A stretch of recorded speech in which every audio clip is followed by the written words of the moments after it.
Aujourd'hui, l'un des défis les plus importants pour la mission est l'appel à répandre le message dans les villes. Beaucoup des plus grandes cités se trouvent dans des régions du monde où vivent le moins de membres adventistes ou chrétiens de quelque bord que ce soit. Et même dans les pays où l'Église est bien présente, peu de membres habitent dans les grandes villes. Dans le livre « Le ministère en faveur des villes », Ellen White écrit « Quand le travail se fera dans les villes, il en résultera la création d'un grand mouvement. Nul doute que nous aimerions tous voir cela. » Bien, que se passerait-il si vous entendiez Dieu vous appeler à œuvrer dans une ville, mais que vous ne sachiez pas par où commencer? Ellen White nous offre les paroles d'une sagesse qu'elle tire de la vie de Jésus. Seule la méthode que le Christ utilisait apporte le succès quand il est question de transmettre le message aux gens. Le Sauveur se mêlait à eux avec le désir de faire du bien. Il leur montrait sa sympathie et s'occupait de leurs besoins. Il gagnait leur confiance, puis il leur disait « Suis-moi ». Lorsque nous faisons des plans pour entrer en contact avec les habitants des villes, ce que nous pouvons faire de mieux, c'est utiliser la méthode du Christ. Dans votre ville, vous pouvez choisir des quantités de groupes de personnes à atteindre. Vous pouvez entrer en contact avec des jeunes mamans, avec des étudiants d'une université, avec des sans-abri ou avec des gens riches. Peut-être avez-vous à cœur de vous mettre au service des plus vulnérables. S'il en est ainsi, voici quelques idées sur la façon de le faire. Premièrement, vous pouvez offrir votre aide aux familles en difficulté qui ont des nouveau-nés, en les guidant vers un centre de prêt de vêtements, comme l'ont fait des membres d'église à Auckland, en Nouvelle-Zélande. Ou bien vous pouvez fournir des meubles ou d'autres nécessités à des réfugiés quand ils arrivent dans votre région. Les adventistes d'Atlanta aux États-Unis ont beaucoup aidé plusieurs familles de cette façon. Peut-être pouvez-vous donner des cours de cuisine ou de nutrition à des enfants comme cela a été fait à Haïfa en Israël. Ces enfants développeront des compétences qui les aideront à grandir en vitalité et en santé.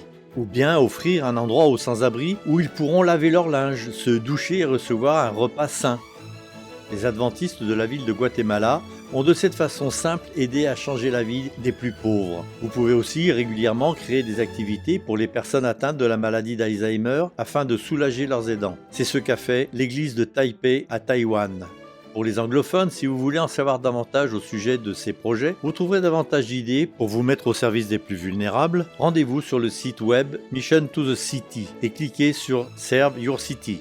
Priez aussi pour que d'autres personnes se sentent poussées à s'investir dans un projet. En utilisant la méthode du Christ et en étant fortifiés par son esprit, nous pourrons entrer en contact avec les habitants des villes. Puis soyez attentifs, car nous le savons déjà, il en résultera la création d'un grand mouvement. Pour la plupart des gens, le mardi est un jour ordinaire de la semaine. Mais pour la communauté qui vit autour de l'église adventiste de Kaitaia, les mardis sont devenus tout autres que des mardis ordinaires. Chaque mardi, nous avons ce que nous appelons un programme pour les enfants. Nous commençons par leur offrir un repas car ils arrivent affamés. Puis nous leur proposons des activités. Et ils aiment vraiment ça. Mais le projet n'a pas toujours été comme il est maintenant. Il a démarré d'une manière toute simple. Il y a quelques années, avant que je débute ce programme, notre église ressemblait à un musée théologique. Elle se situait au bord de la rue, mais pas dans la rue. Et il nous fallait trouver un moyen d'entrer en contact avec la population. Nous avons voulu nous mélanger à elle, faire connaissance et passer du temps ensemble. C'est ainsi qu'est né le programme Repas communautaire et qu'on a senti l'odeur. Les amener au programme communautaire a été bon pour eux et cela m'a aussi fait du bien. J'aime les voir jouer avec les autres enfants, faire leur connaissance, participer à toutes les activités et être fiers d'eux-mêmes quand ils disent « Hé maman, t'as vu? J'ai colorié ça et quand j'ai joué à ça, j'ai gagné !» Et moi je me dis « Waouh, cool !» Ce projet créé pour toute la famille est vraiment accueillant.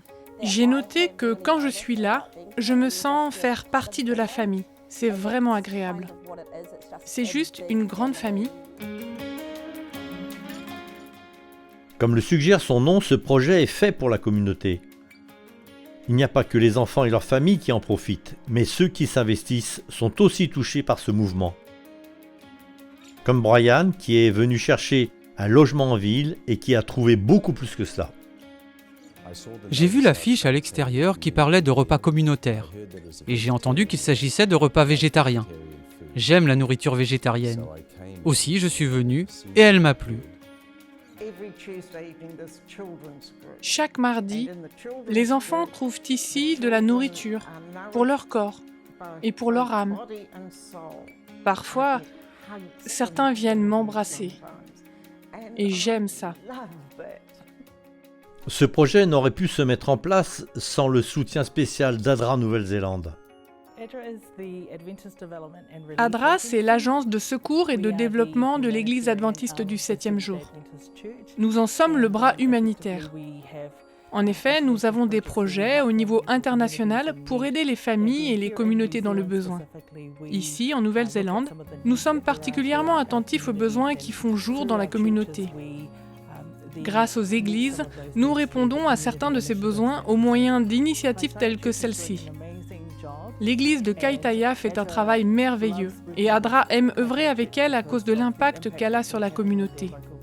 Pour nous, le but est d'atteindre autant de personnes que possible et d'aider autant de familles que possible à prospérer. En étant partenaires avec nous, les membres ont un impact maximum sur la communauté.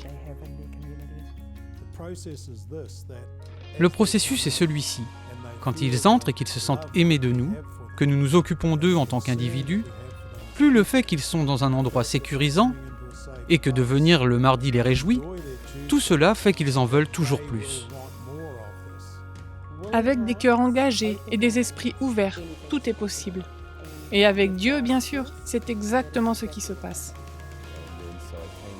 Je suis revenu à l'église un samedi.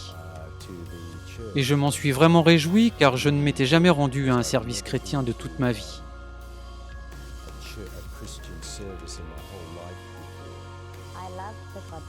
J'aime ce projet et mes enfants l'aiment aussi. J'ai aimé l'église, aussi ai-je commencé à les y amener le samedi. Des gestes simples comme ceux-ci nous permettent d'atteindre un niveau plus élevé. Les gens voient que la gentillesse peut vaincre l'indifférence, que la vie est précieuse. Et le plus important, que nous n'espérons pas seulement un avenir meilleur, mais que nous pouvons aider à faire qu'il arrive. Vous pouvez aussi faire changer les choses dans votre communauté. Prenez contact avec votre église locale ou avec ADRA pour savoir comment en faire une réalité.